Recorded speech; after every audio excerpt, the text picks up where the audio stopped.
Welcome to Pod Save the World. I'm Ben Rhodes, and I am very sad that I'm not joined, as always, by one of my best friends and my co-host and the founder of this entire enterprise, not just this podcast, but Crooked Media. Tommy, for those of you who don't know by now, who haven't seen his post on Instagram or listened to Pod Save America, he's just been going through an unspeakable tragedy. Tommy and his wife, Hannah, just a few days ago, lost their baby daughter at 24 weeks. Got to hold her. I encourage you to look at Tommy's Instagram post, which was incredibly courageous of them to share that story and that information, because they know it's something that other people go through that people don't always talk about. And as Tommy references in one of his posts, it's all the more tragic for them because they've had miscarriages before. They've been really battling to reach the point where they were so close. And all I can say is that, one of the reasons I love doing this particular show is you get a sense that, there's a community around it. And we joke about it sometimes, the World O community, but I've met people around the world who listen to this podcast. And that's a reflection really of Tommy's personality more than mine. He's such an open and inclusive person, as you guys hear every week.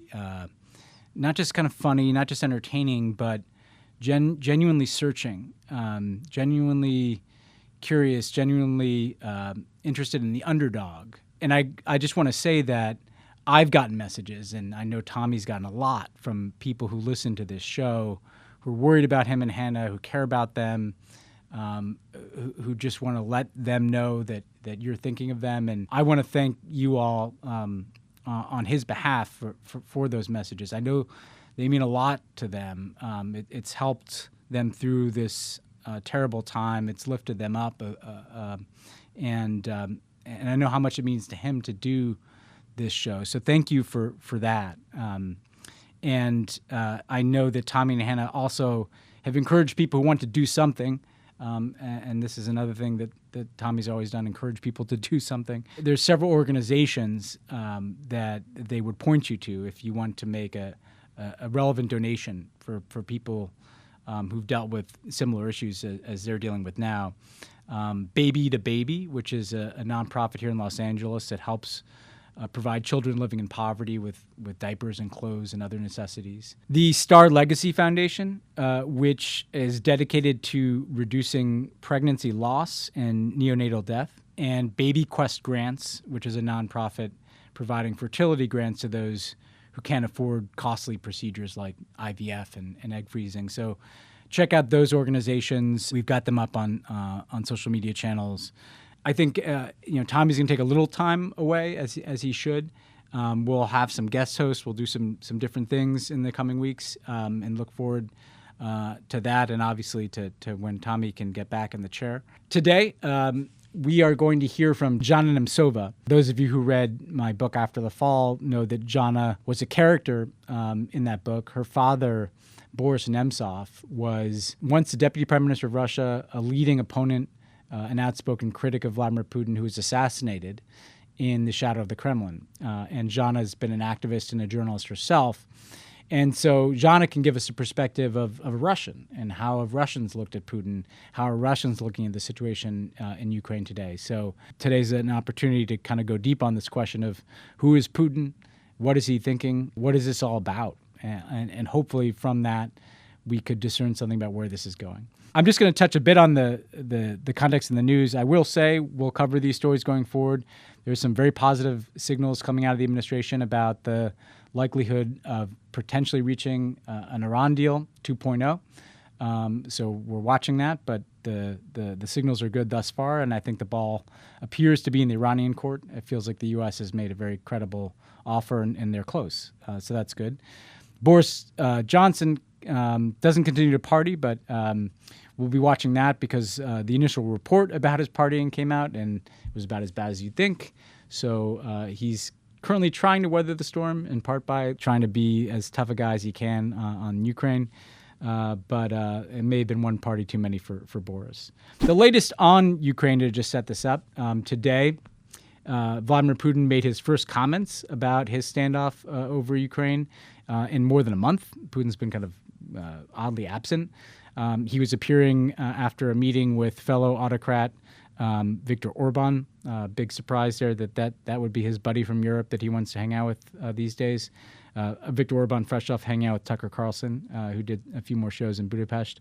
Putin said that the U.S. and its allies have ignored Russia's top security demands, referencing the written responses that Russia received from the United States a few days ago.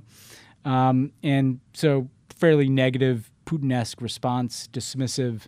The Kremlin spokesman, Dmitry Peskov, who's a pretty reliable mouthpiece for Putin, so therefore a window into how they're at least trying to buy for time, told reporters that Russian officials are still drafting their formal response to the American formal response, and that it's aimed at de-escalating the Ukraine crisis, and that they'd be ready to deliver those responses as soon as Mr. Putin sees fit. So clearly the ball is still in Putin's court. The Russians simultaneously saying that their demands, for NATO to pull back from Eastern Europe and to never entertain the possibility of Ukraine joining NATO, those demands have obviously not been met, but you see Putin and the Russian government leaving itself a little wiggle room to continue negotiating and potentially take a path of de-escalation. President Zelensky of Ukraine has been a bit all over the map. We saw him downplaying the threat of an invasion a few days ago. Just today he said, though in warning about what the war would be, this is not going to be a war between Ukraine and Russia. This is going to be a European war, a fully fledged war, that is, if Russia invades his country. So you see him once again trying to broaden this beyond it just being a matter for Ukraine and it being a matter for the West and the entire world, really. I probed some friends in Ukraine about this question of why the Ukrainian political leadership feels or at least has been saying, that they're less concerned about an actual invasion. And is that just trying to project calm, trying to not freak people out, trying to not tank the economy? And I got a sincere answer back from people that I know are kind of close to the Zelensky circle, too. And their basic take was that they really don't think that Putin's intention has been to invade Ukraine all along, that what they read is Putin was seeking to build up these troops to get the West to back down and agree to his demands. And they think that to some extent that's still his hope and his play, rather than wanting to fully invade the country.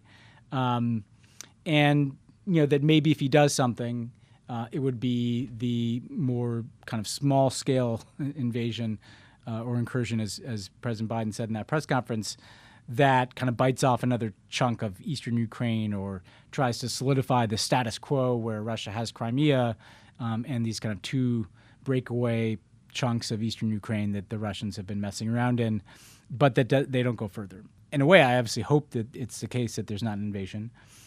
One of the reasons why that might be the case is that, one thing you'll hear from our guests today, too, it's quite possible that Vladimir Putin has gotten himself into a position where he could bite off more than he can chew. He could overreach in ways that could be incredibly damaging to him. And I just point out a few. The first is when Putin did this play back in 2014 and annexed Crimea. Again, he didn't move masses of Russian military force into Crimea, and in some ways he didn't have to. There is a fairly large pro-Russian population in Crimea. There is a Russian-speaking majority in Crimea. And therefore, a mix of propaganda and influence operations and Russian special forces could, in a fairly pain-free way, pull off that invasion and subsequent annexation of Crimea without a lot of blowback in Russia. It was a little tougher when Russia began to move some special forces into eastern Ukraine. And Putin, we had indications in the Obama years, would try to cover up when Russians were killed in that conflict. He didn't want it to be known back home. But the scale of suffering and loss of life was not enormous in that case. Whereas if he does what is most worrying and invades Ukraine, he's going to be in a very different set of places than Crimea. He's going to clearly face resistance from a Ukrainian military that has 7 years of low-grade conflict with Russia under its belt, that has received a lot of weapons from not just the United States but other countries. And so he could be facing a very costly military intervention, which can turn very unpopular very quickly in countries like even Russia. That's part of what brought the Soviet Union down, the invasion of Afghanistan by the Soviets and the toll that took. So that's the first point, is that the military conflict itself, if he does invade Ukraine, could be much bloodier and more costly. I think the second is the Russian economy isn't exactly going gangbusters as it is. The combination of Putin's own kind of kleptocratic model, coupled with the sanctions that they faced after the 2014 invasion and annexation of Crimea, have taken a real toll on Russia. Their capacity to access certain technologies, their capacity, in some cases, to access certain funds that have been frozen. You see growth and wages down. You see a real hit that has already impacted standards of living in Russia and the economic outlook in Russia.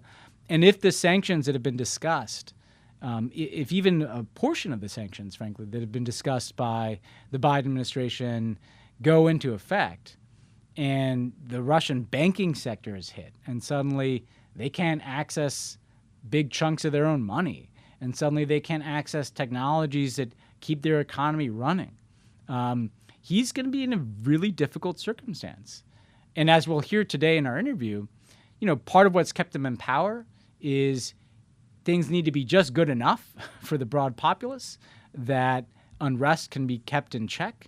And you've seen pockets of unrest, frankly, because of the economic circumstances. And you saw Navalny really getting traction with the anti-corruption message. But things have to be just good enough that can be kept under wraps. But also, there needs to be enough of a pie to take care of this inner circle that he's created of billionaires and security types and creeps and goons that he depends upon. And that pie's already been shrinking. And if that pie basically goes away because Putin puts all of his chips onto the table on a bet in Ukraine, you could start to see real tensions in the broader public and within the inner circle even. And so this mixture of the military cost and geopolitical costs that could come with invasion and the economic costs that could put at risk his whole model could lead to a situation where the kind of Ponzi scheme that he's built, an economy that's really, thrives on oil and gas and theft at the top and spreading enough crumbs around, this could really boomerang on him. And I think that's part of what they're considering in the Kremlin. Now, as you'll also hear today, it may just be that the one kernel of actual ideology in the Putin regime and machinery has been the combination of wanting to push back on the West and push back on NATO and to restore a lost greatness from the Soviet Union. And Ukraine would be the exact place to do that. It is the biggest former Soviet republic. It is the buffer between Russia and NATO. It is historically the neighboring state that has some overlapping cultural and linguistic ties, not in the whole country, but in parts of it. So it may be that Putin will weigh those risks, and he'll take the gamble anyway. And he may think, well, I've gambled before in the past, and it's paid off. But this is something to watch. And really, I think what Putin has to be assessing now is what's more dangerous to me, Vladimir Putin. Is it going into Ukraine and maybe getting the short-term glory that would come with conquering another chunk of a neighboring country? Is that more dangerous, though, because of the consequences it may invite on me? Or is it more dangerous for me to have built up this massive military force and then to climb down, which goes against everything that he's sought to portray himself as over the years, the strongman, the guy who sets up hockey games where he can score 15 goals because people are too afraid to get in the way of his shots. We don't know, and only he knows. But thankfully today, we're going to hear from a personal standpoint, in Zhanna's case, this subject of who is Putin and what does he want. Joining me now is the Russian journalist and activist Zhanna Nemtsova, who is the founder of the Boris Nemtsov Foundation for Freedom, which she founded in 2015 after her father was assassinated near the Kremlin. She's also the author, for those of you who speak Russian, currently only in Russian, of the book My Father's Daughter that tells her story. Thanks so much for joining us, Zhanna. Well, thank you for having me today. I was really eager to talk to you today, to step back. Obviously, we'll talk about what's happening in and around Ukraine. But, you and I have gotten to know each other. We spoke for my book. And not only do you have this extraordinary perspective of being your father's daughter, but also a career as a journalist yourself. And I thought we could just start by, going back. And I wanted to ask you, what are your first memories of Vladimir Putin when he came on the political scene and kind of ascended after your father's time as deputy prime minister for Boris Yeltsin in the 90s? What were your impressions of Putin then? Well, first of all, I was 16 years old when Putin came to power in Russia, and now I'm 37. So you have to understand that Putin has been ruling our country for over 2 decades. He got elected on my birthday. So he got elected in 2000 on the 26th of March.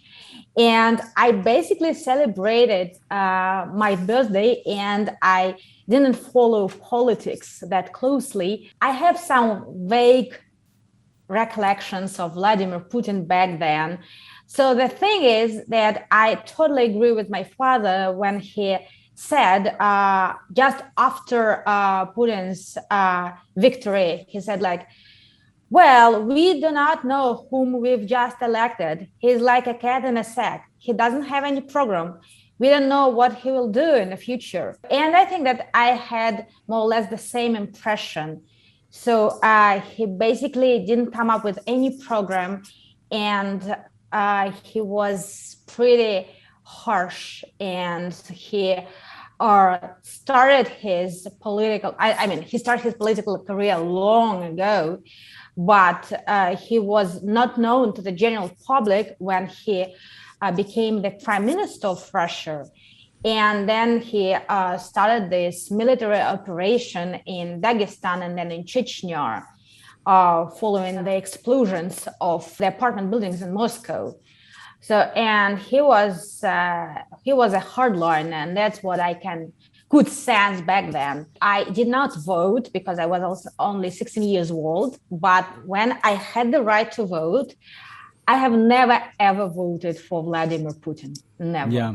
And you had the experience not only of being the daughter of someone who became one of his leading opponents and someone who favored liberal democracy, your father, but I remember you yourself ran for city council in Moscow. I'm curious for our listeners if you could describe the experience of what it's like to be a candidate opposing Putin's preferred candidate in an election in Russia. What was that like? So it was in 2005. I was 21 years old. And you have to understand that it was a totally different political environment. I can say it was kind of a rigged democracy back then. So I was at least registered, and I could run for the Moscow City Council. So now no opposition candidate can be even registered for the elections in Russia. So it has all changed a lot since then. It was a big trend, back then in the early 2000s when a new generation of young politics activists decided to become more active in politics. It was not only me, but other people. And by the way, Navalny, he started his political career around that time in 2003, I assume. It was quite an experience. So first of all, what I understood back then, that it was extremely stressful to be a politician. It was more or less obvious for me that I would lose in those elections. But at the same time, I think that had I been a bit older and more experienced, I could even have won in those elections. But my main opponent, who represented the United Russia is the ruling party of Russia now and then. This is a pro-Putin party. Yeah. My opponent was extremely weak, and he was afraid of me. He was much older. He used to be an American soccer player, something like that. He was an instructor. And then he joined politics, but he could hardly utter a single word. And then he didn't even participate in a debate with me, because probably I was more capable of speaking than he did back then. So I lost, but I got a lot of votes back then, around 10%, which was great. And I was very much inspired by Margaret Thatcher. I have admired her for a long period of time. I am still her admirer, though I understand that she's quite a controversial political figure, especially when you ask somebody in the United Kingdom, do you like Margaret Thatcher? But in Russia, she was quite a political star. And I learned that she started her political career around the same age. And I wanted to be like Margaret Thatcher. And of course, I probably did not recognize all the challenges associated with my political career in Russia. But after those elections, I decided not to stay in politics anymore, and I decided to refocus. And after a while, I started my journalistic career. By the way, I was not a political journalist. I was a stock market commentator. I worked for the TV station, which was like Bloomberg, you know.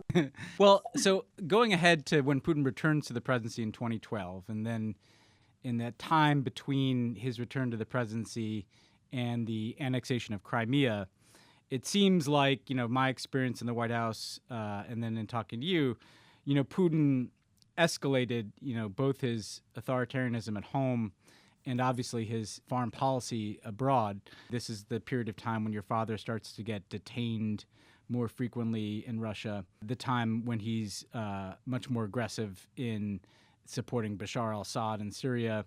And that kind of leads us up to the period when he goes into Crimea. I mean, what was your sense of this return of Putin to the presidency, and how did you see the connection between the ways in which he was becoming even more repressive at home and also beginning to take this more assertive foreign policy approach with the West? First of all, I was not caught by surprise when I learned that Putin would run for his third term in office. It was very clear for me that he would stay in power for as long as possible.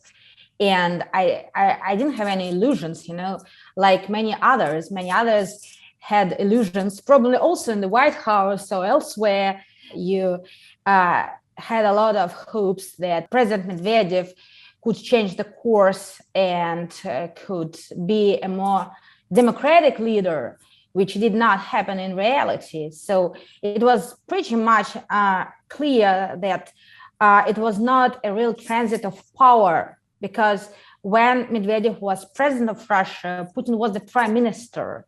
And all key decisions, according to many experts, were taken not in the Kremlin, but in our White House, which is the seat of the Russian government.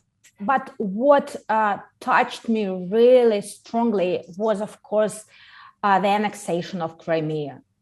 And I personally did not expect that to happen. It was a huge blow. And I understood back then that Vladimir Putin crossed a red line, and I understood that he would never stop.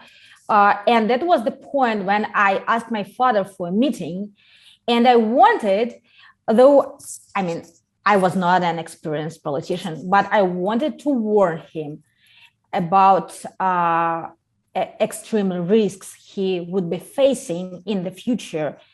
And he said, I do understand all the things. I will tell you when it's actually dangerous. Now it's not that dangerous. You're exaggerating. Because I was absolutely shocked with this decision. And I was absolutely shocked by the reaction of the Russian public. The overwhelming majority of Russians supported the annexation of Crimea. Yeah. It was this patriotic euphoria, and I witnessed it with my own eyes. And people, so it was a very toxic environment, also at my workplace, because I was among the few who I was against the annexation of Crimea, and I understood that the consequences would be really grave for our country and for our national economy. But people did not listen to each other. They didn't want to tolerate other opinions. They were very much inspired by this action of Putin, both not only those people who, had supported Putin before, but also those people who hadn't been his supporters. And there was one story which I find really impressive. So my father has a brother, and he had his birthday in 2014, somewhere in the summer. And we came to his birthday party. And my father, of course, was against the annexation of Crimea. But all those people who gathered there, who basically shared my father's political views, they started to argue with him. And he couldn't convince him. Why do you think so many Russians, including Russians who might not, have always loved Putin, why do you think there was such support for the annexation of Crimea? I think it's not something that is specific to Russia, but I think in many countries you can find the same stories. So it's a big victory with no costs. And people tend to support when a country expands its territory and its influence. So, and it was a sweeping military operation with no casualties. And of course, people supported that. And also it has to do with your emotions. So it inspired people because Russia, everybody knew back then, and everybody knows that Russia is not the best performing country in the world, right? In terms of its economy and its social sphere, etc. And it was a source of incredible pride. So it had to do with emotions back then. Now you cannot feel that. There are no those patriotic feelings right now. You cannot sense them in Russia. Your father was organizing some of the opposition and some protests against not just Crimea, but the war in the Donbass and eastern Ukraine at the time that he was assassinated. How do you see the link between what was happening in Ukraine and what happened to your father? Of course, there is an obvious link, because you have to understand when Putin annexed Crimea, his rate of approval was extremely high. It was like over 80%. And of course, because of this incredible support, he could do whatever he wanted to do. At least he thought that he could do whatever he wanted to do. And I think that that was one of the factors why my father was assassinated. This annexation of Crimea and the military operation in East Ukraine. Of course, these two events were obviously interconnected. You can analyze the following events inside Russia. After the annexation of Crimea, members of the Russian opposition were having really hard time, and they now do have hard times. Since then, the regime has become much more coercive and much more repressive towards any members of the opposition. But it's not only about opposition politicians. It's about a lot of people who think differently, who do not hold the official line, who do not share those perceptions of the Kremlin. So, journalists, activists, lawyers. So almost everybody who is outspoken in Russia is now under extreme pressure. Once again, it's a typical authoritarian regime which we have in Russia. Nothing new about that. You can look at other countries and you will see more or less the same patterns everywhere in the world. You obviously were, like you said, were a financial journalist. Skipping from 2014 to today, what has been the impact on the Russian economy of all the sanctions that were imposed after Crimea and after the invasion of eastern Ukraine? What impact has that had on the economy in Russia? So you have to differentiate between short-term effects and long-term effects. So back in 2014, when I was still a stock market commentator and the sanctions were imposed, I was like shocked. Of course, it obviously hurt our economy tremendously. Not only those sanctions which were imposed by Europe and the United States, but also the political leadership of Russia imposed its own counter sanctions. They banned food imports and things like that. And so the immediate effect was incredible inflation, a lot of uncertainty, a fall in stock market prices, et cetera, but our economy managed to adapt to this new environment. So, and now those negative effects have been largely mitigated, but still sanctions play a role, a negative role. And of course, our economy is currently stagnating. We do not see any substantial growth in our economy, any prospects.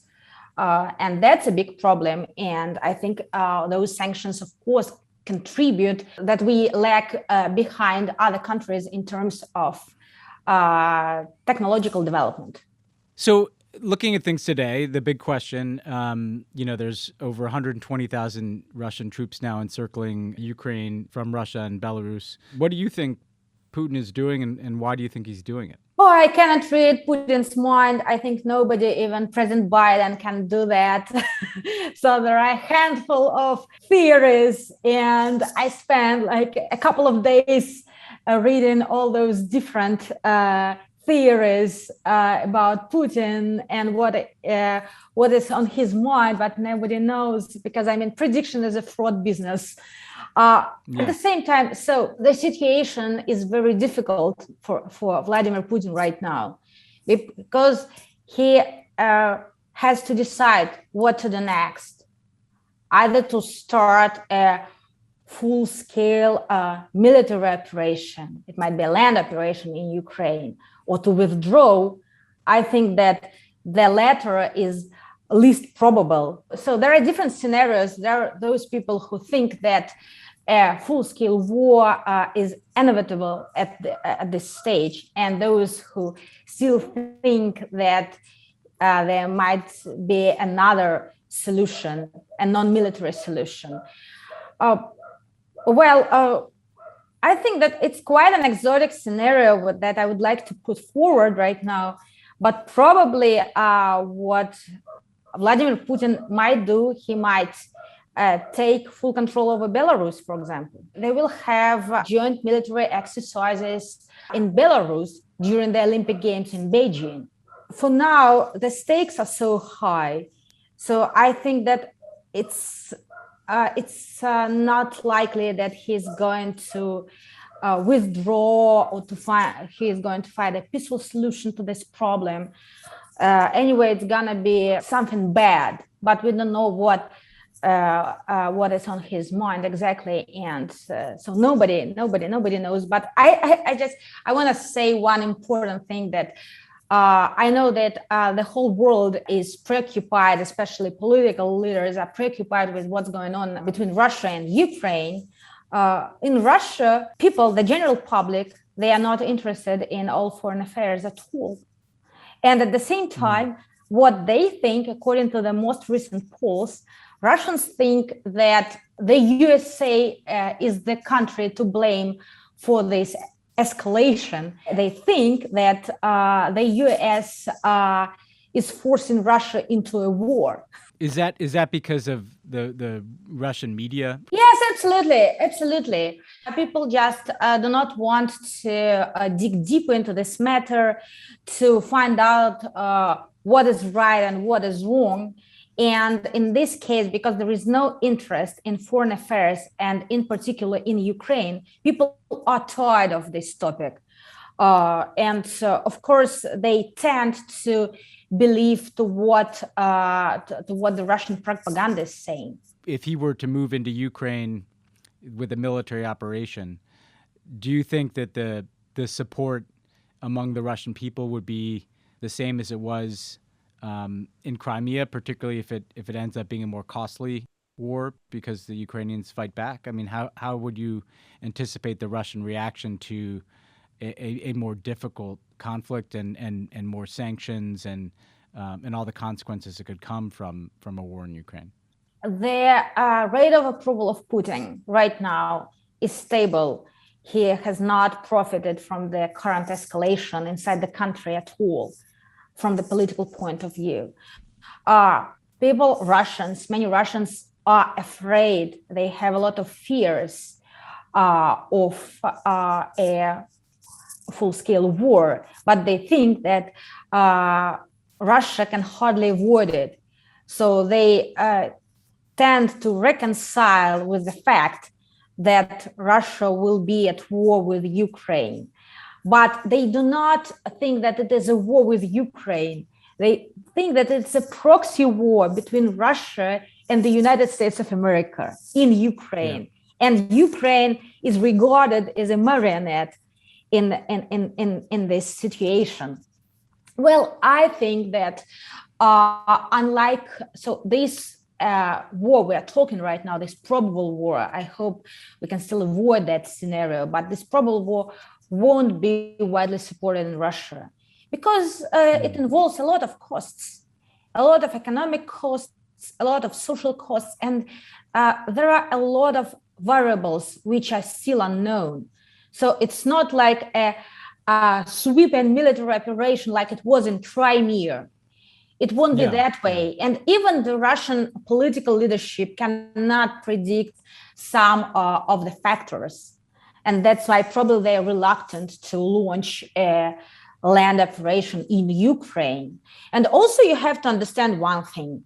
In Crimea, there was a lot of local support for the annexation of Crimea. Inside Crimea. Yeah, a large majority Russian-speaking population in Crimea, right. Much more historical ties, right? And in Donbass, the same. Yeah. But in the rest of Ukraine, the situation is different. Local people will not support Russia and they do not support Putin. So they tend to have a good attitude towards Russians, but not towards the Russian political leadership. So, and it means that there might be a lot of resistance inside the country. So it's quite a risky business, and it might be a fatal mistake to start a full-scale military operation in Ukraine. And I hope that Russian senior defense authorities or officers will understand those risks that they cannot calculate right now at all. Do you think those will have a big impact on Russia? The types of sanctions have been talked about, cutting off access to technologies, sanctioning banks. Do you think that can impact Putin's thinking? There are different types of sanctions, and the most impactful ones, the most negative ones for the Russian economy may be those sanctions imposed on Russian banks. So, and the idea is to isolate our bank system from the global banking system, which is, of course, something really dangerous, and it will have an immediate negative impact on the Russian economy. Well, I think that another dangerous thing not for all Russians, but for the Russian elites are, of course, individual sanctions. Yeah. So they have been widely debated recently, and so our elites are deeply integrated into the global world, into the Western world. They have bank accounts, they have businesses in the West. Yeah. They have children who live and study in the West. And of course, that is extremely painful. And Vladimir Putin, his position seems to be really strong, but he has to balance different interests and to please the elites and the general public. And those two goals, those are two competitive goals. It's quite difficult. He has a lot of challenges. And of course, he depends on his elites a lot.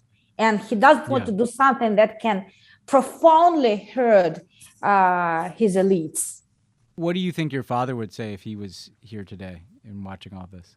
Probably the same. Well, my father was a political visionary. That's why he said everything long ago about the prospects of this regime. So in 2008 he took part in a conference in Italy.